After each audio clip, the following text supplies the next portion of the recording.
Your 4 years at Preston were obviously very enjoyable, but arising out of that has been a lifelong friendship with Jack. Yeah, that's true.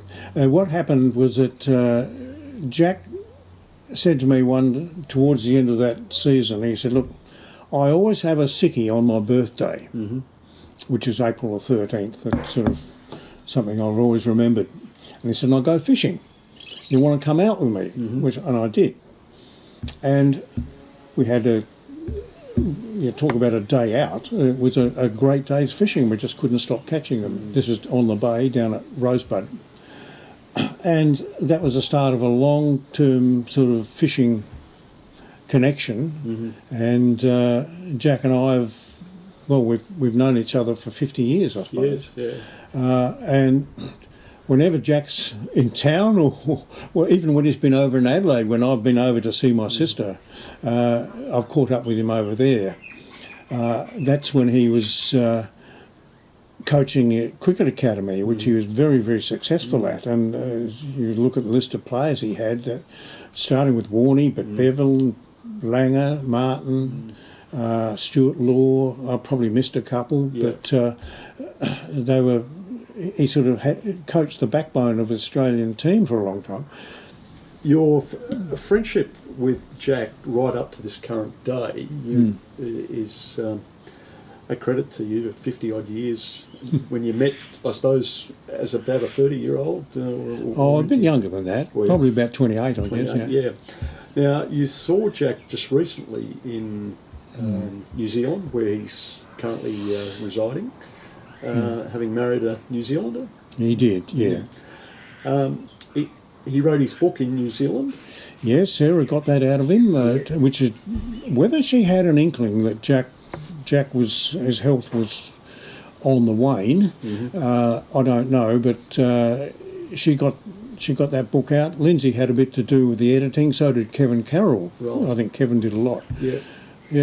Kevin played with us for 1 year in 71, 72. Yeah, very successfully too. I think he made at least 100 or 200. Yeah, he did. Made a great 100 against Hawthorn East Melbourne. I think he made one against Brighton too. As well. Yeah, that Brighton game was a game and a half. I mean, I got down there to the ground and there was no sign of Jack. Yeah. Come time to toss the coin, I was vice captain. I had to go out and toss, and I lost the toss. We only had 6 players at the time, so they put us in.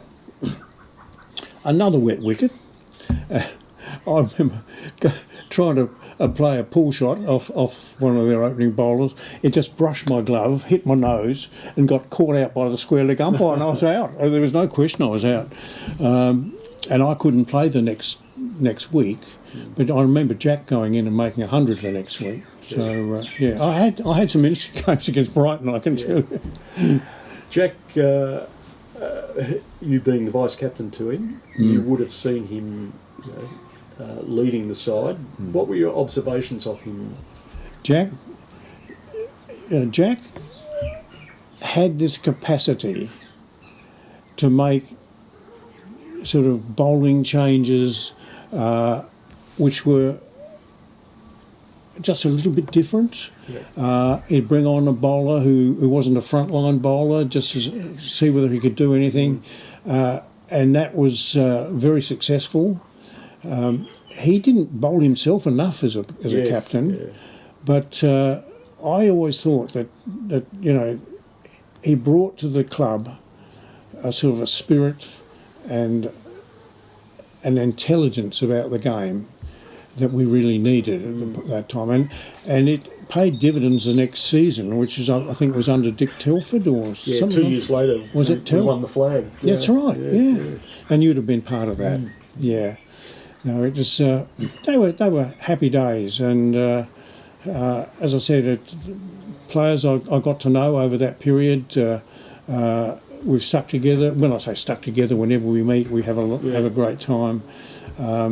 One of the characters when I first started was a guy called Don Osborne. Oh yes, yeah. Aussie. Now I don't know where Don is these days or how many people still remember him, but he wasn't a normal guy, and he was a school teacher, a very thoughtful guy.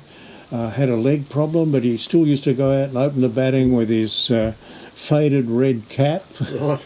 But he gave it away the year that Jack started, I think. So you played with some other absolute tremendous players at Preston who were very young at the time, obviously Baggs, Bob Morgan, Dennis Davey. Yes, I remember those. Gary Howgate. Yes, and Gary Howgate. Scratch Mitchell. It's Scratch.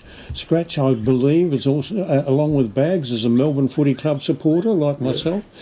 And one of the other interesting things was that there were surprises for me. I'd be playing a game against one of the sub-district sides, and there'd be a guy I'd played against in Adelaide would be playing for the opposition.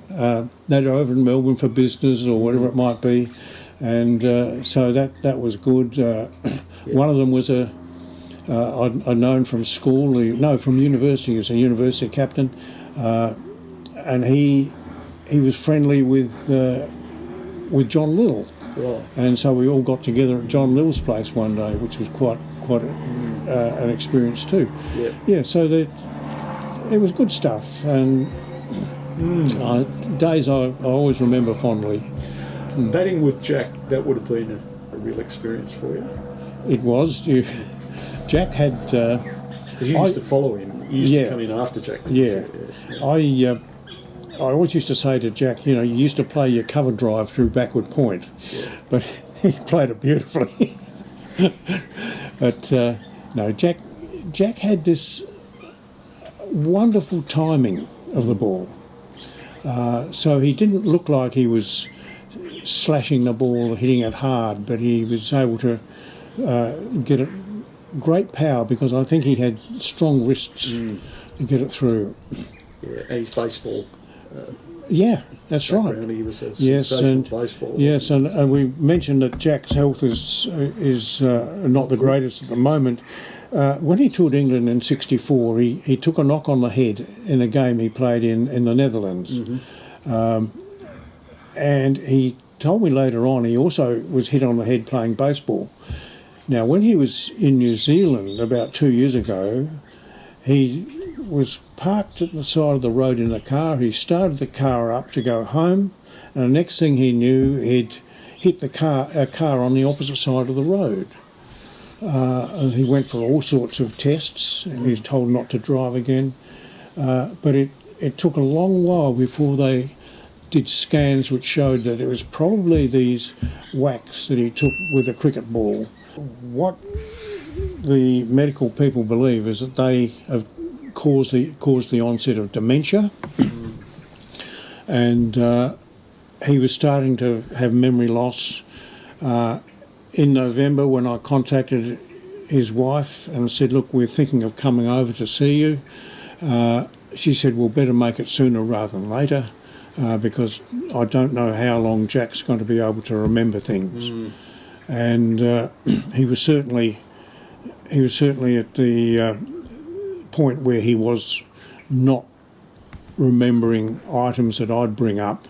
Sarah had put up a lot of photos on a wall so that she could refresh his memory about things that were happening, but things have got steadily worse, and I just think it's extremely sad at the moment that a man so full of life, so full of verve, is only sort of half the individual I used to know. It's very sad. Very sad. I've so many fond memories about what happened with Jack. As I said, we fished a lot. I can remember one day being out in the boat, and we used to catch a lot of flathead. If we couldn't catch snapper, we'd catch flathead, and they are very slimy fish when you bring them up, and they have nasty points on their gills that with some kind of venom that gets into your skin and keeps it very sore. And Jack used to have this thing called a flathead spike, which is a piece of broom handle about this long, a couple of nails stuck in the end of it, and you'd put the flathead down, immobilise it with a spike, which is not very sort of humane thing, I don't suppose, but you pull the hooks out and then you get back fishing. So this one day we're fishing away And Jack says, "What do you think of my new flathead spike?" I said, "Seems pretty good." He said, "Yeah." He said, "It's my Lord's stump."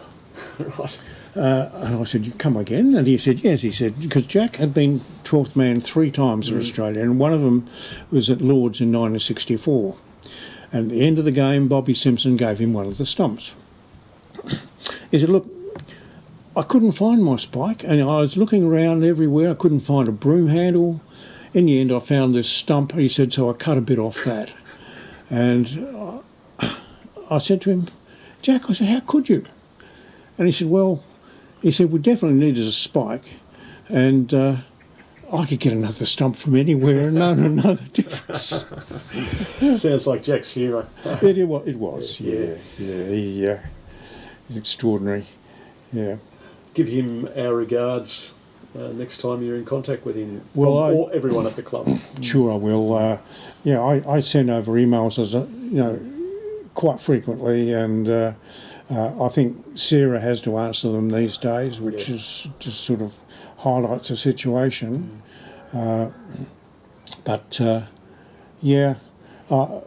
So many of my friends, when I say so many, we're all living longer, Lee, and I reckon there's half a dozen of people I know who've either through cricket or whatever have had one form or other of dementia. Yes. And it's very hard on the wives when this happens too, and Sarah's going through a pretty tough time. Very sad. I'll give you one final anecdote. In my career, I ended up having to get involved with the Defence medical officer. And I met him in Canberra, and it was a guy called Dick Smallwood, Dr. Dick Smallwood. And I'd played against him when he played for Melbourne University. And so we chatted away about cricket and various things, and Jack's name came up. And Dick said, yes, he said, I played with Jack in an inter-varsity game in Adelaide. And Jack was out on the town a lot. And he said they'd all got together and they'd come up with this scheme. And when Jack came out to bat, his name went up on the scoreboard, not as Jay Potter, but as Willie Plonker. I still think he made 100. Good story. Yeah. All right, Brent. Thank you very much, and thank you for your hospitality today.